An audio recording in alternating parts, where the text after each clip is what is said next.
Welcome, everybody, to another edition of the Business Brains and the Bottom Line podcast. My name is Paul Liegro, your host, as usual. My guest today is Shane Barker. Shane is the founder of TraceFuse AI. Welcome to the show, Shane. Hey, thanks for having me, Paulie. This is going to be awesome, man. I've been excited since the last time we chatted. This is going to be cool.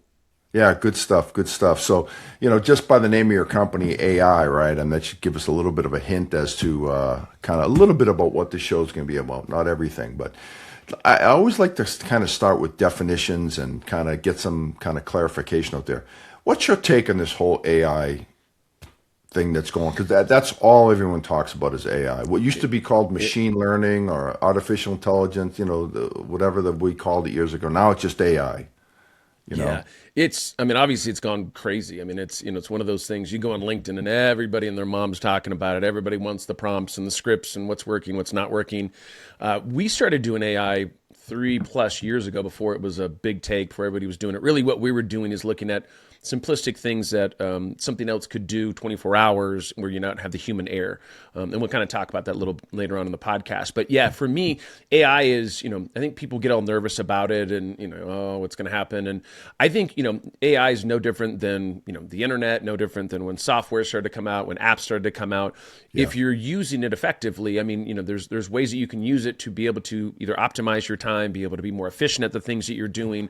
It shouldn't be something that you're scared of. Now, if you go, I'm not going to learn AI, screw that, I'm not going to do it, well, then you might be left behind, right? Really at the end of the day. Now, the other thing I tell people is don't try to take it all in because, right now there's, Gemini and Perplexity and Claude and this and that. Copilot and Open Claude. There's like 9 million of them. So the problem is, us as consumers, we go, oh, I want the newest one, and some of them are better than others on certain things. And so what I always tell people is like, just put your foot in the water a little bit. Like just kind of start using some things, just kind of get used to it.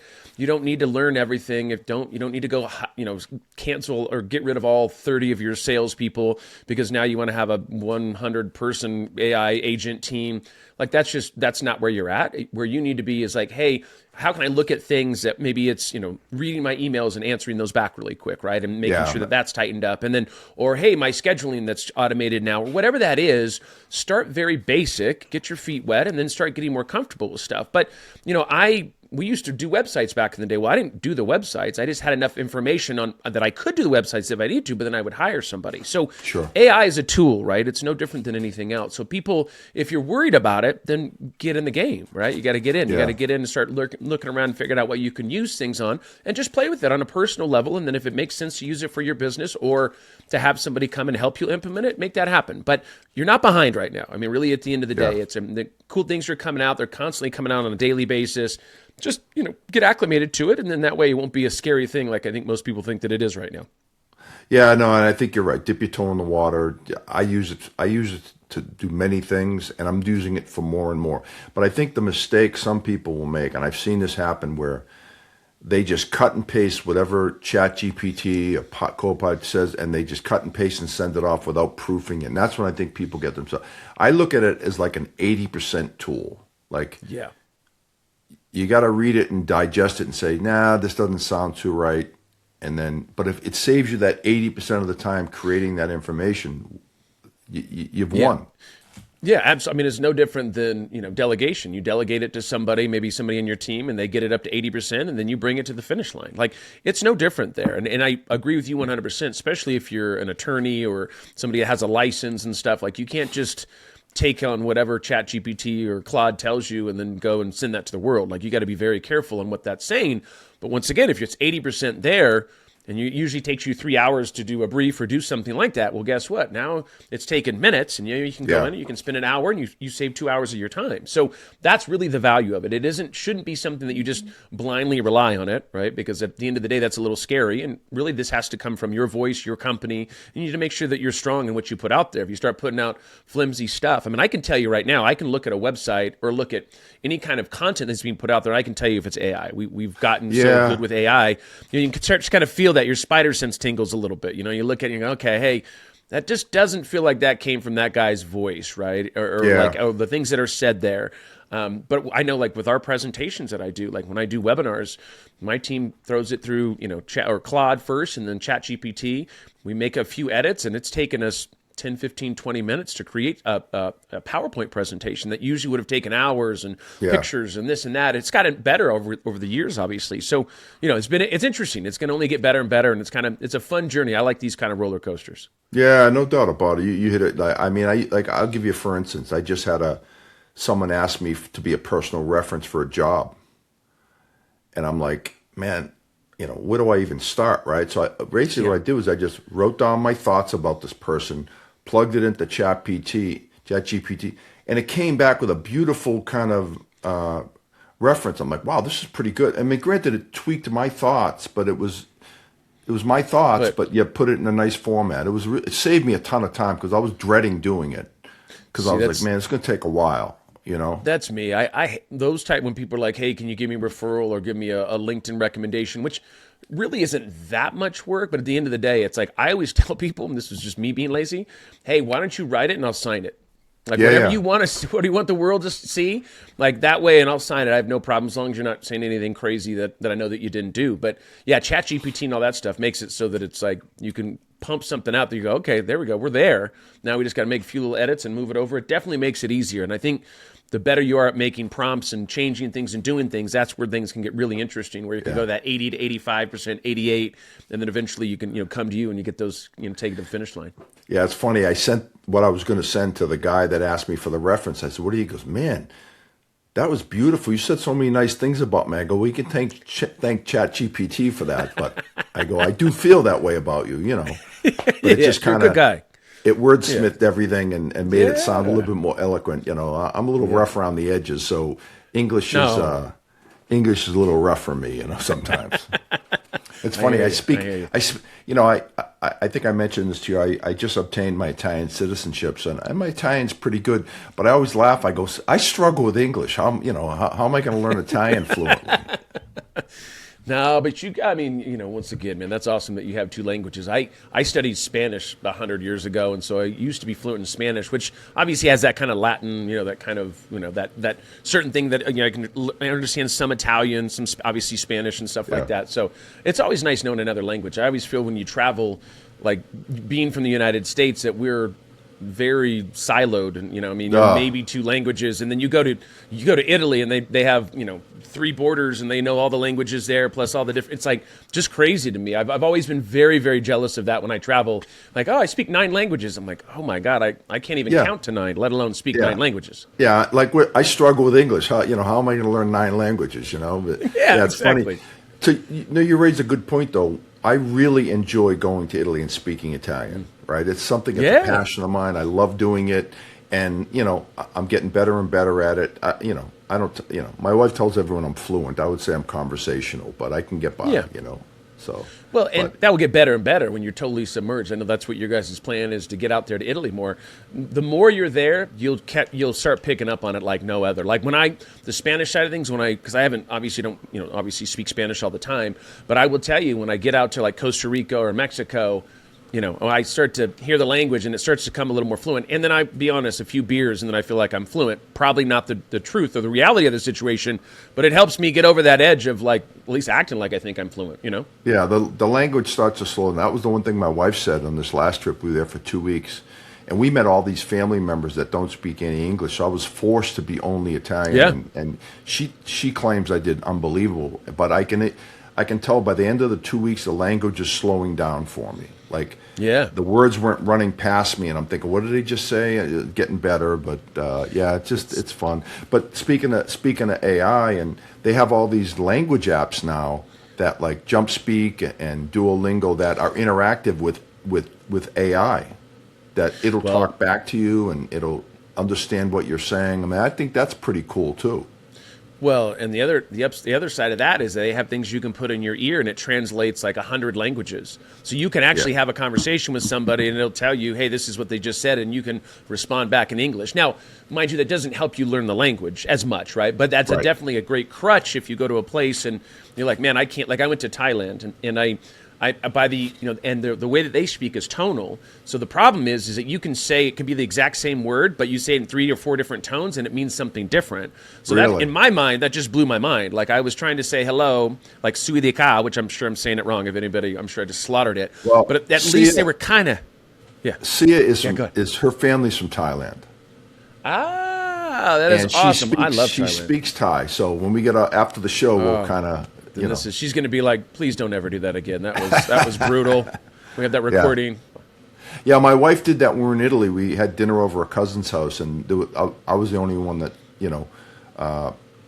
Translator. my wife and I were the only ones that spoke English. So she had her translator out, listening to the conversations in Italian and translating them into English. We had a lot of fun with it. Actually, it was a great tool.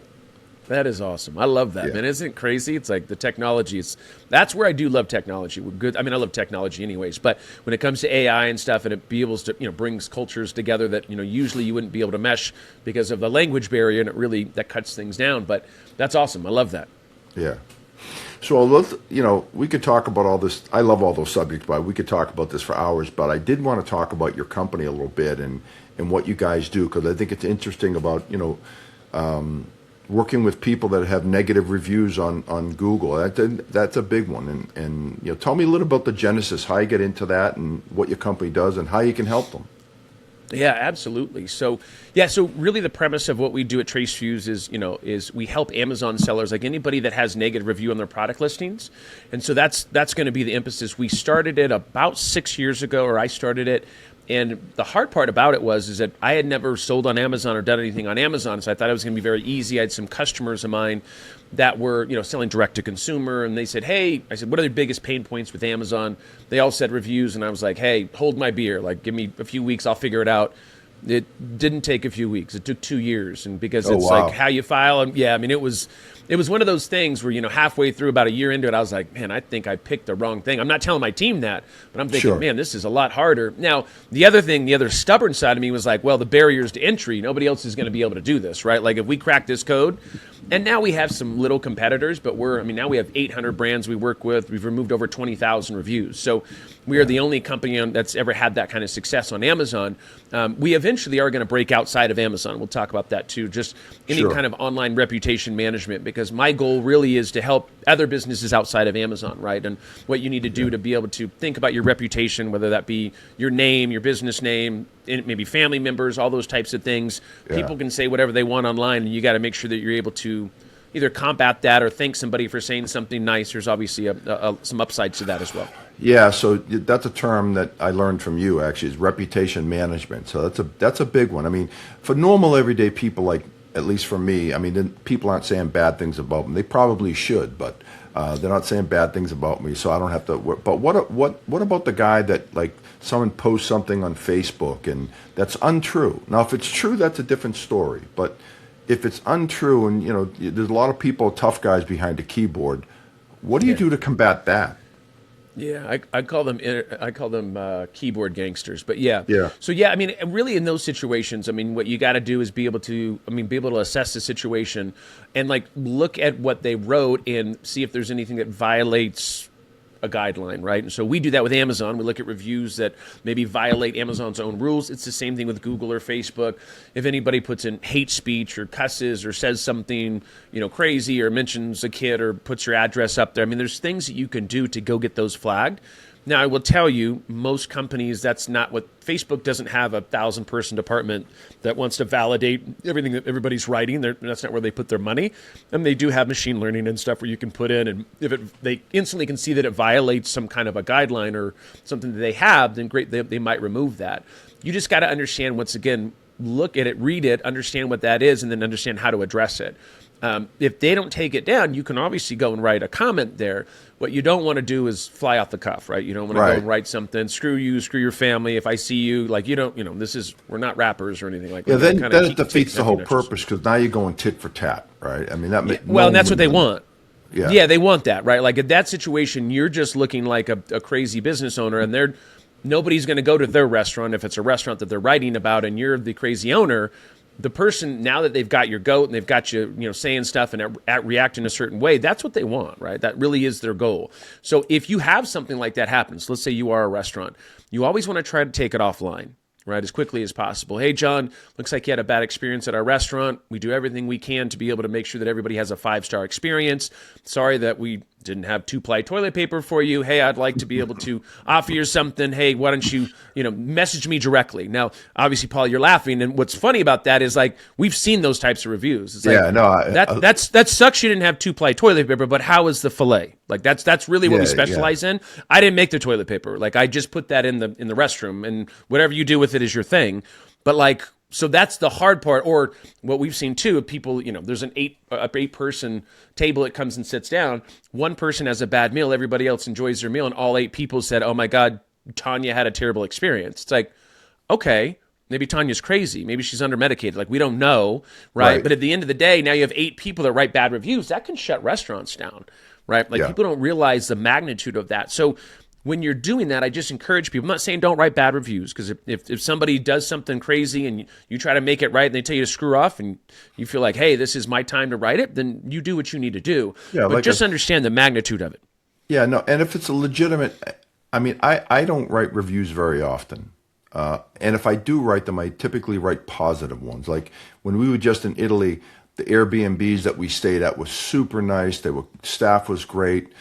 And they asked us to leave a review if we were, but I would have left one anyway, and we left some nice reviews.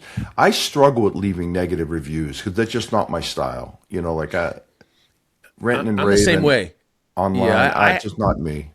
I have to be there's only maybe once or twice, and we do a lot of traveling. I've been all over the world.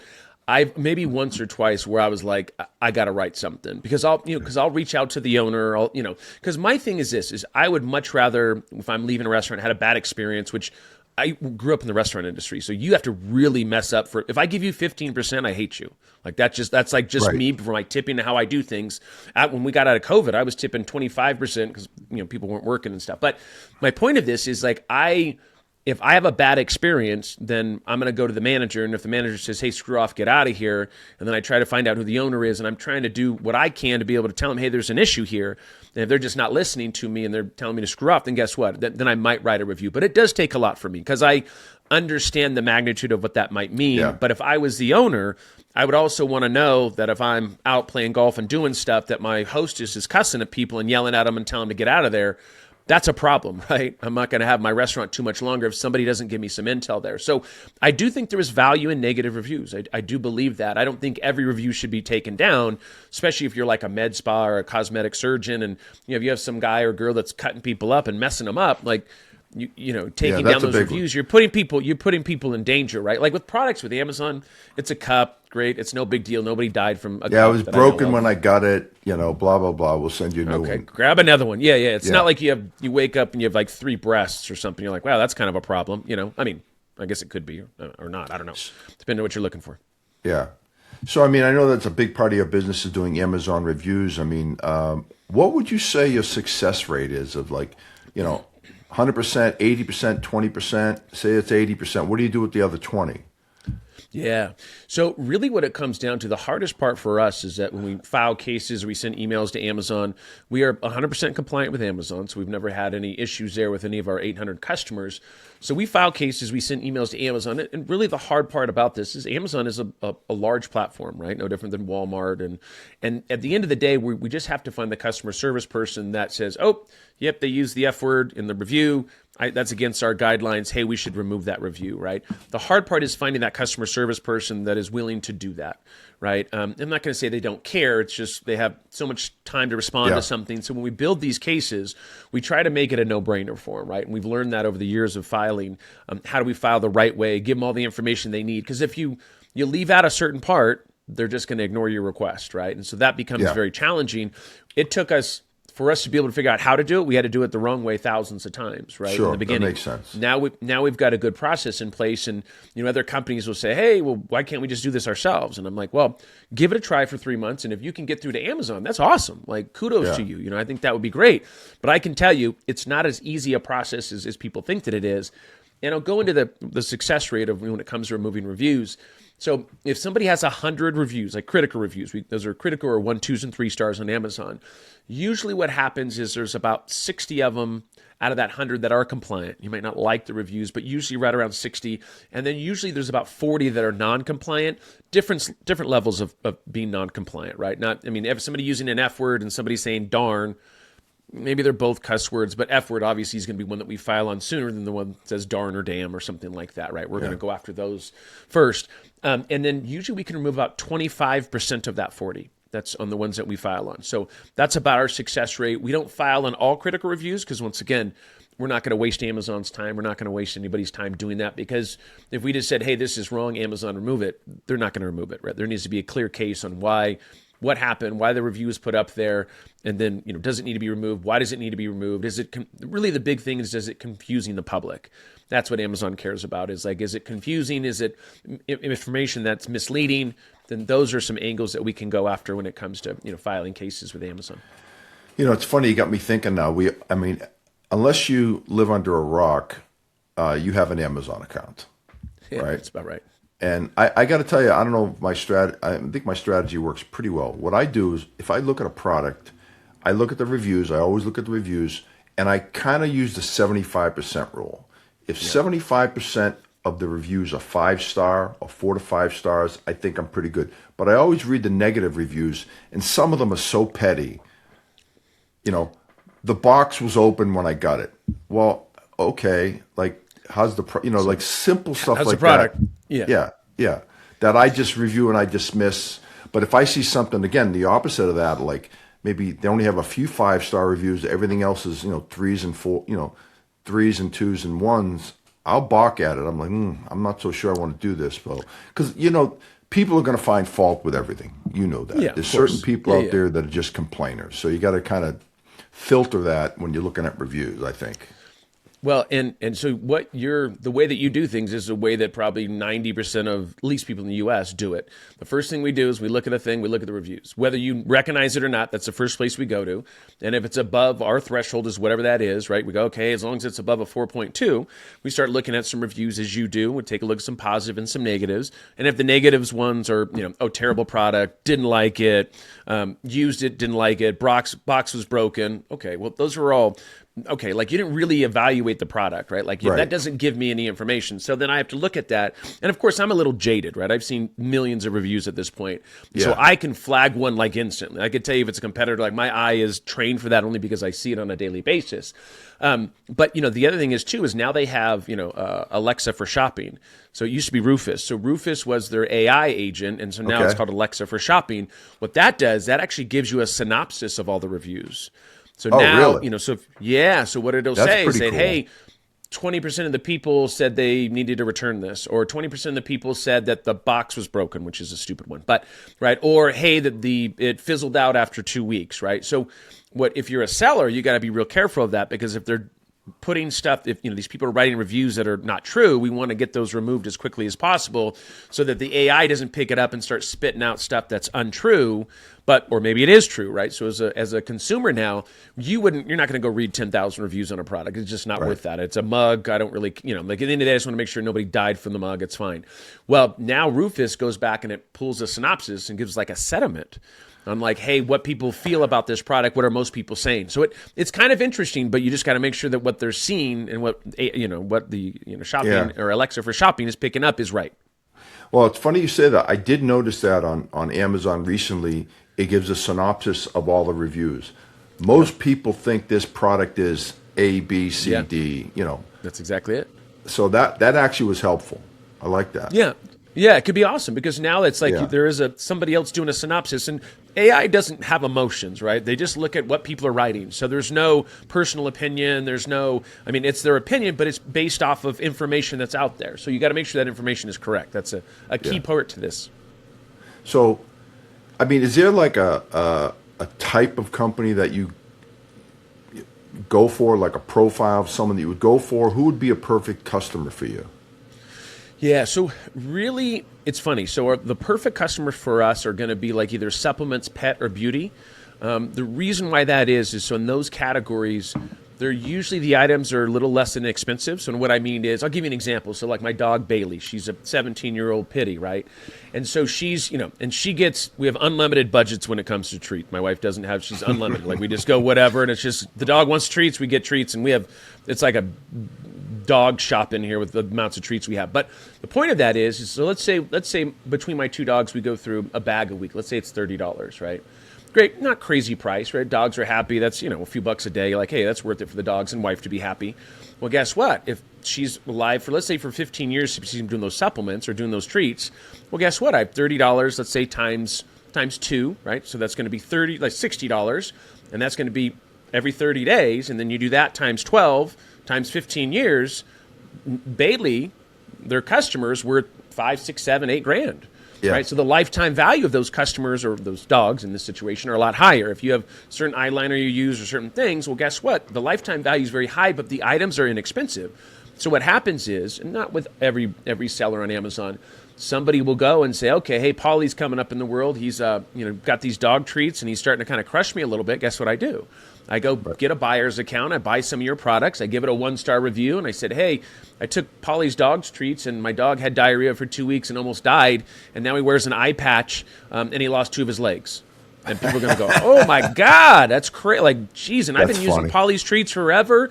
Well, guess what? Now if somebody reads that, and now am I going to take the Pepsi challenge and be like, I don't really like my dog that much. Let's see if he can survive this one. Nobody's going to say that. So these bad reviews come in, and it only costs this person $30, which is a lot of the times can be a competitor. So it's only costing, or they give 10 bad reviews. So now everybody's dog went to the emergency room, and guess, am I going to read that and go, let me roll the dice a little bit? Well, of course we're not. So that's what happens. And so those are where we were able to remove the most reviews because of the amount of attacks that happen. But really anybody in the Amazon space, I'm a little bit of a softie. Like if somebody just started a business and they don't have a lot of critical reviews, I'll still take them on to help them because they only pay when a review gets removed. So that we're a performance-based company. So it's better for us, in theory, if they have more reviews because then we can file on. If they don't have a lot, there's really no money in it for us. But for me, it's not always about the money. If you're a friend of mine, actually not even a friend of mine, you're somebody that we met and we have good conversation and they said, hey, we don't have a lot of critical reviews, I'll sign you up. I'm not really going to make any money off you, but if I can knock down one review that comes in, that's how you feed your family, right? Yeah. That's how you, so for me, I look at it like, hey, what would I do? Like if this was my mom's company and I like my mom a lot. In fact, I love my mom. That's good. Then guess what? Yeah. I just want to let the whole world know, in case anybody was wondering. And so then that's, then we look at that. I say, okay, well, let me help this person, right? That's bigger to me than any money I could make because this is, it's hard to put a brand out there. It's hard to put yourself out there. But I do tell people, just know, not everybody's going to think your baby's cute, and baby being a product, right? Just understand it can be brutal out there. Yeah, that's funny that you say that. I felt the same way when I first started this podcast. You worry about what everyone's going to think, and I've had a few snide comments. Most of it's positive, but you do get those comments once in a while that kind of stick in your craw a little bit. You're like, but you just got to have thick skin at some point. Yeah, there's always, this is the thing, is if you don't have anybody talking bad about you, you haven't made it. I'll just tell you that right now. Like if it's not somebody's, talking out of the side of their neck, you haven't made it because you have to have that, not have to, but that's going to happen, right? At the end of the day, the more exposure you get, you're going to have people that absolutely love you and people that go, that Poly guy, man, I'm so tired of listening to him, but you listen every week, right? So it's like, well, you do like me a little bit. There is something going on. Yeah. And if you don't want to listen to me, rock on. There's all kinds of other podcasts, it's like. Yeah, I want to comment on something you said a few minutes ago. I love the fact that you're performance-based. Yeah. That shows confidence. Put your money where your mouth is. If I don't get these negative responses, eliminated and deleted, then I don't get paid. So I'll tell you the story behind that. It was really interesting. So when we first started, what we were worried about, obviously, is hey, we're going to remove these reviews, and the problem is how are we going to get paid on it, right? We weren't a big company, so I can't really do a net 30 or net 60 because if I did that for everybody, then I've got months of just tons of work.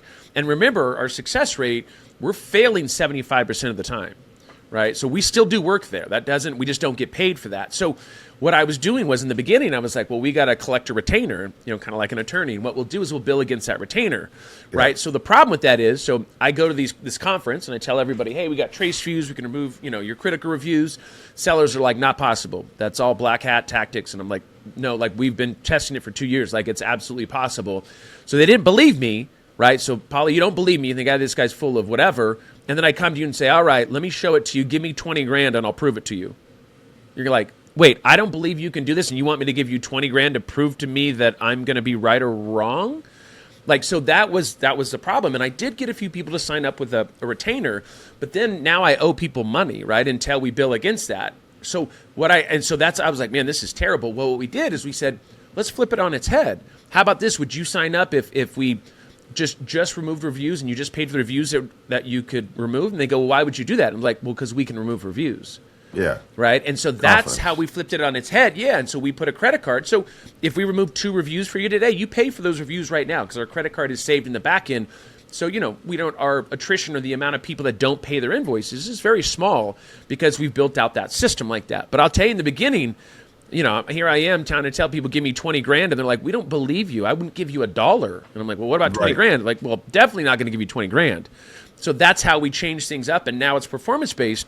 Now the whole industry does that because of, what we did. Because before everybody was trying to figure out how to collect the money and how not to get screwed and all that kind of stuff. So, it was one of those moments where I was like, okay, this changed the business for sure.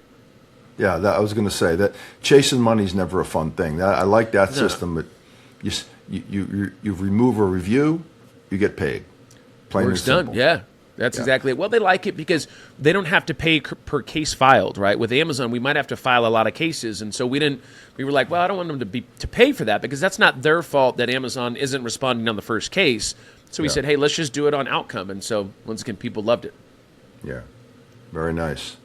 So, now I noticed I want to let you give a shameless plug for your company. You do other things besides just getting rid of Amazon bad reviews. But tell us a little bit about your company, and then we'll finish up after that. If you want to let people know how to get in touch with you, that'd be great.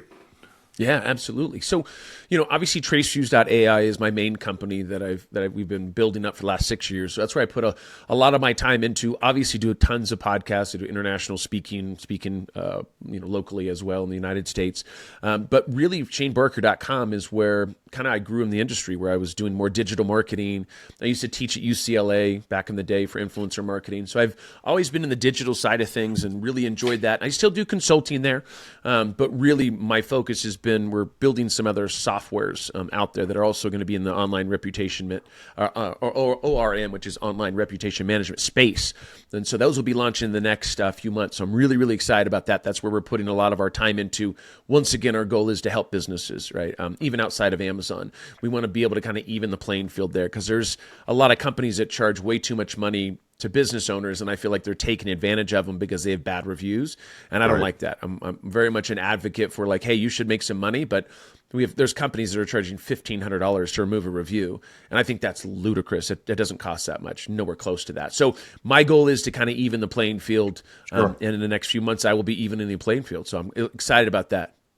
Right, awesome. And if someone wants to get in touch with you personally, what's the best way to do that, Shane? Yeah, you can either one of my companies, either Shane Barker or TraceFuse.ai. Just put Shane, SHANE, and then you can be either TraceFuse.ai or ShaneBarker.com. And once again, that goes directly to my inbox. We'll have AI answer you. No, I'm just kidding. It'll be me. It'll be me or somebody from my team. No AI yet, but maybe one day.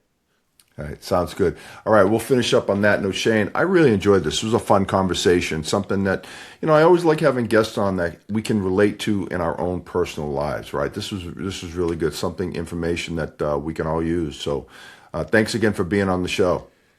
Hey, thanks for having me, brother. This has been awesome. All right, man. Well, that's it for another edition of the Business Brains and the Bottom Line podcast. My name is Paul Liegro. Until next time.